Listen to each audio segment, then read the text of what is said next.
Well, we met right here in Parsons Bakery when I was 15.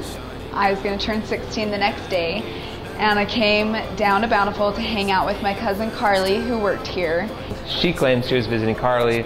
I think she was coming to meet me. He was really like dorky looking. He had like this weird shag and little glasses, and he was just sweeping the floor. Apparently she was super nervous. I was super nervous because Carly had talked up this girl like she was this goddess or something. And he seemed really shy or really awkward or something. So I was super nervous to talk to her, and I thought she was so smooth. I didn't really think much of it when we first met. She was like super nervous and thought I was way smooth, so that was pretty funny. Have a good time, but it was fun, fun, fun. Our first date is hard to pinpoint. We went over to Peyton's house and we watched Batman. It was kind of sort of a date. It was like a big group date, I guess. And we cuddled for the first time. I would consider that our first date.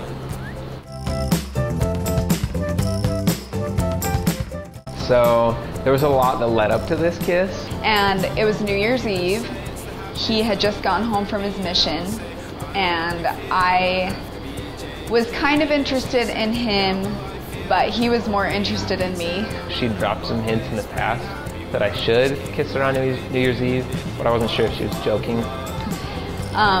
So we decided to kind of go out with some friends on New Year's Eve. And Megan was like super cold at first. She was like not talking to me and stuff. And I found out later it's because she was really nervous. But so that made me a little like, oh, maybe she doesn't want me to kiss her. Oh no, like I wasn't sure what to do. And I was kind of expecting to kiss him because it was New Year's Eve.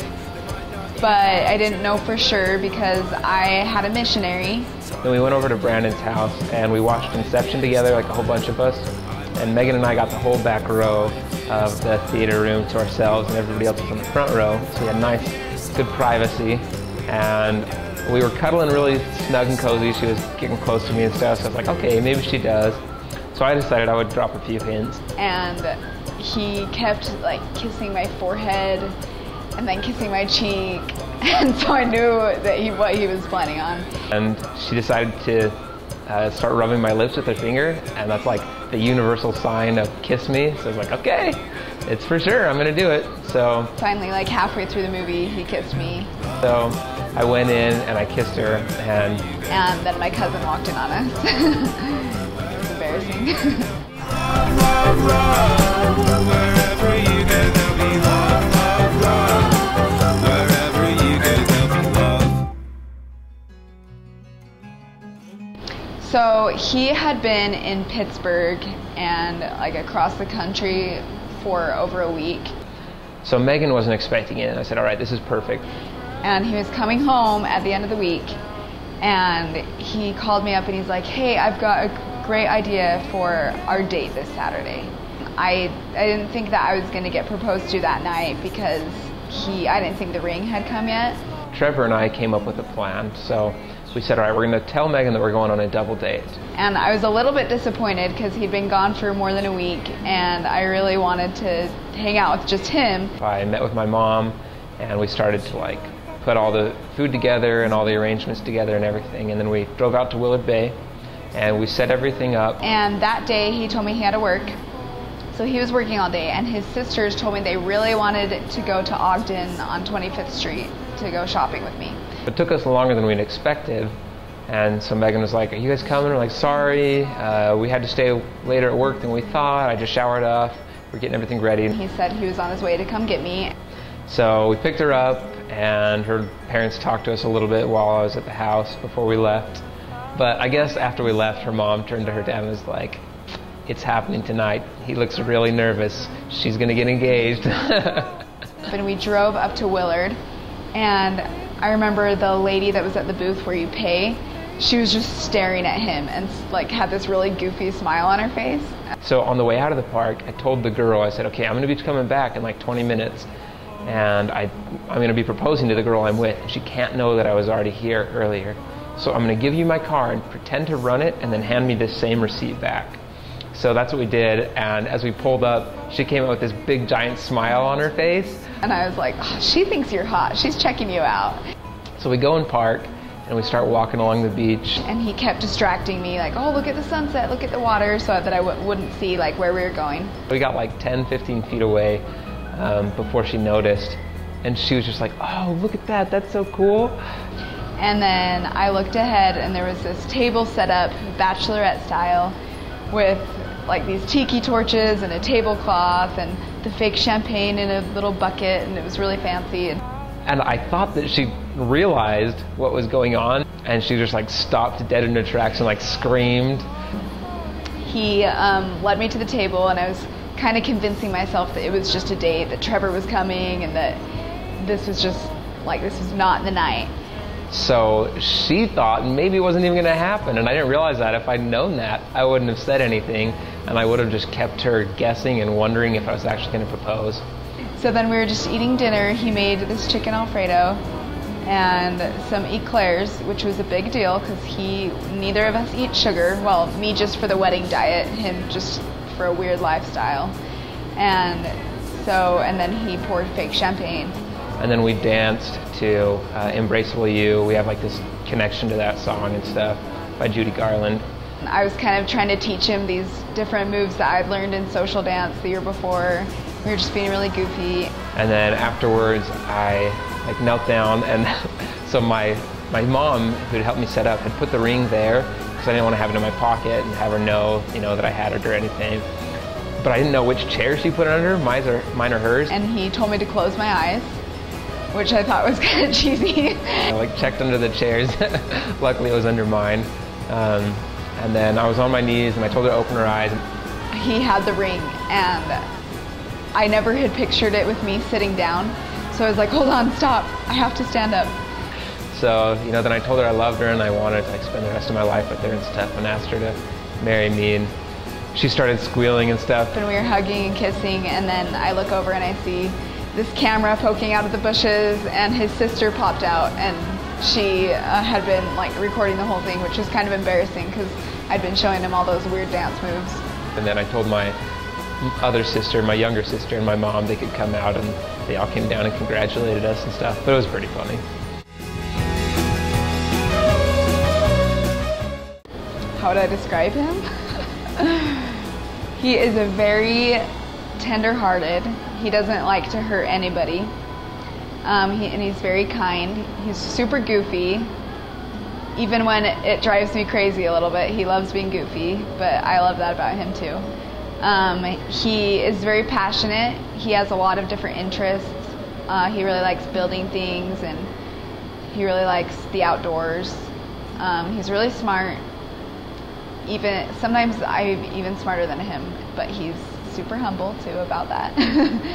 But he's also a very faithful person, really cares about his religion and his family.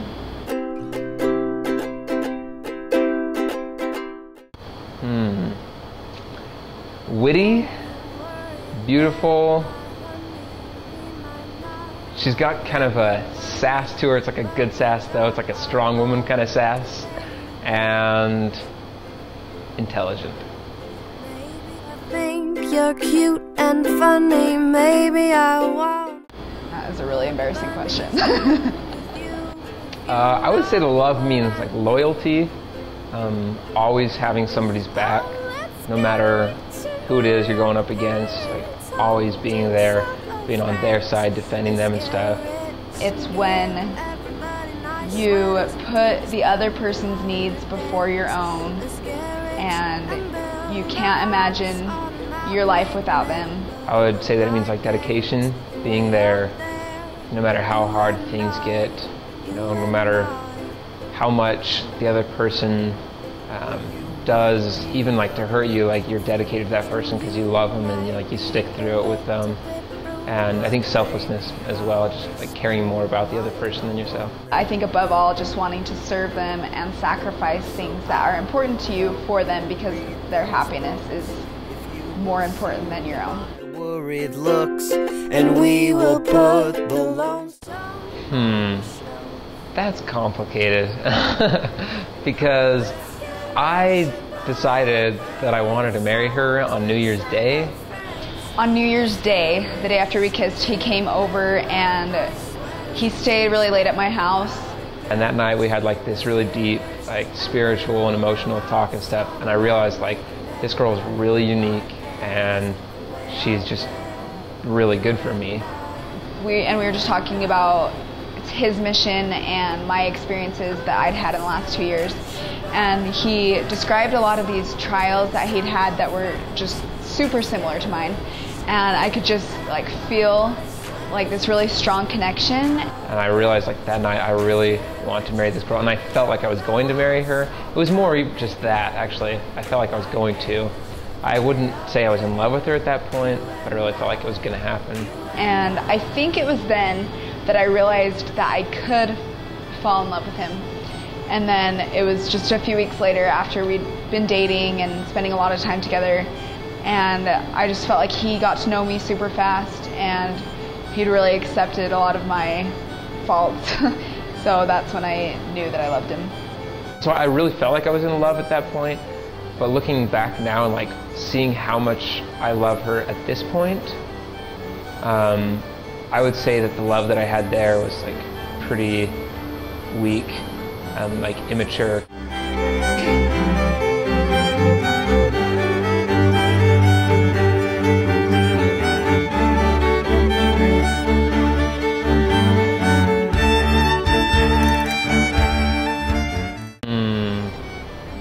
Me. It depends on what we're talking about. Do you want me to add more to that? Because I'm pretty reckless, like not a very safe person a lot of times, and I like doing kind of dumb things, and she's not that way. She's much more responsible in that aspect, but I think like financially I'm more responsible than she is. Caleb. Me. No question.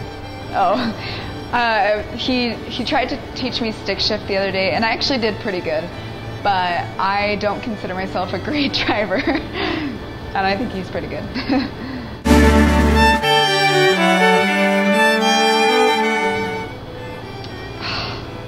We talked about this the other day. Blue or red, I don't know. It's pretty even. Red, I think. Red or blue?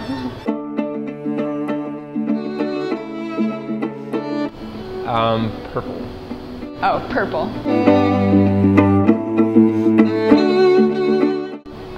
Well, she probably would say Meet Me in St. Louis. You've got mail.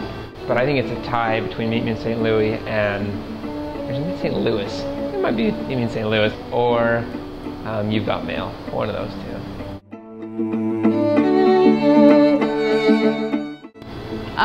He doesn't have favorites. I just have a lot of movies that I love. But he loves Swiss Family Robinson as like a classic, and he also is obsessed with Lord of the Rings. The only movie that can make me emotional is Lord of the Rings, so I guess I'll say that. Him, I hope. Probably.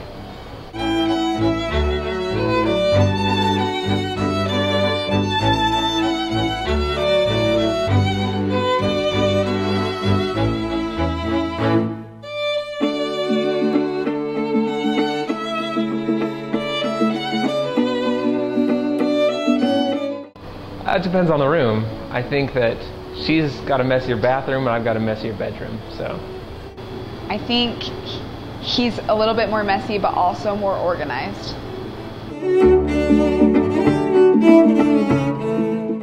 Well, that depends on whether we do cloth diapers or regular diapers. He wants to have cloth diapers, which is so gross. She's super against cloth diapers, and I think they're a great financial decision. But welcome to 2013, Caleb. We're not doing that. 4. 3. He wants 3, but we are having 4. I honestly look forward most to the temple ceremony. And I really look forward to the luncheon because my grandpa, we have this tradition where he sings this song called My Sweet Lady to all the brides in our family. So that is something I've looked forward to for a long time. I think I'm looking forward most to like my dance with Megan and then the dance party, because I love dancing.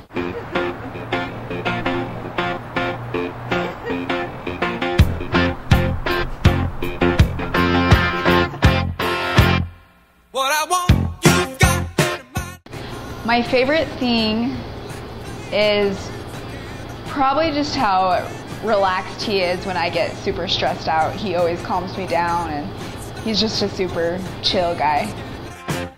You pull them all together.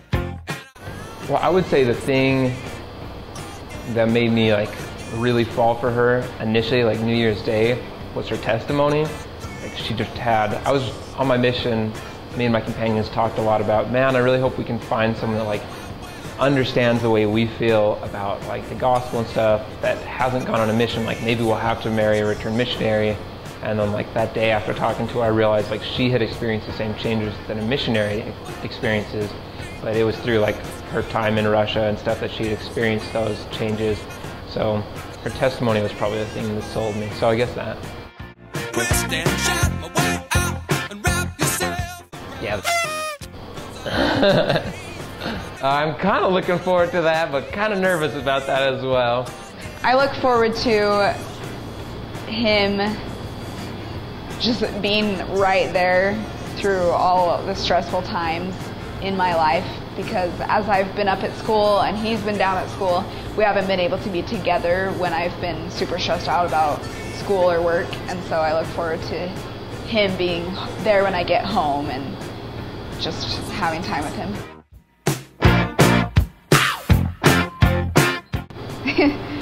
He's probably a little bit better. He loves to cook. I plead the fifth. And I don't think I'm bad, but he's a lot better. That sleep should be over by now.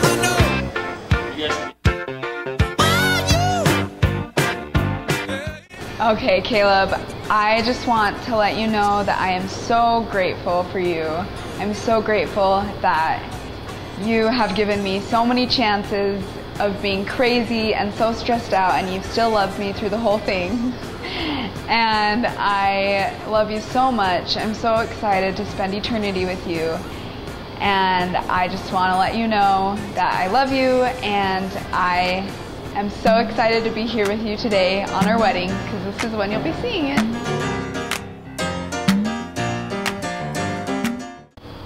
So, you know how we were supposed to be keeping a journal for each other and like recording our dating and stuff? Well, I had been doing that, and who knows, maybe I'll give you the ones I recorded already. I'd done it on my computer. I recorded videos, and I had a lot of things that I'd said in there that I wanted to tell you. I wish I could see them all right now so I could think of all those things, but I guess want you to know that I'm the luckiest man on earth. There's nobody else like you, and I never could find someone that would make me as happy as you have, and I know that you will. You're exactly what I've always wanted. You're gorgeous, you're funny, you laugh at my ridiculous jokes, you keep me in line, you try to keep me humble. Doesn't really work a lot of the times. You're intelligent, like you're super driven. You want to be involved, and I know that you're going to be an incredible mother.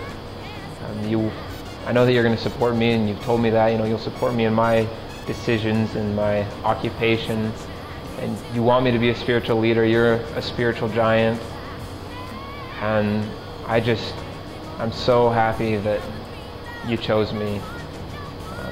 So grateful for the lessons you've taught me already, for how much that you've helped me change at this point in my life, and so grateful that you'll always be there to stand by me and to support me. And I want you to know that I'll always be there no matter what, right by your side, to help you through everything, to laugh with you and to cry with you, to change dirty diapers with you, to experience life, to see the world, or to travel. I'm just so excited. I love you more than you can possibly imagine, Megan. Yeah.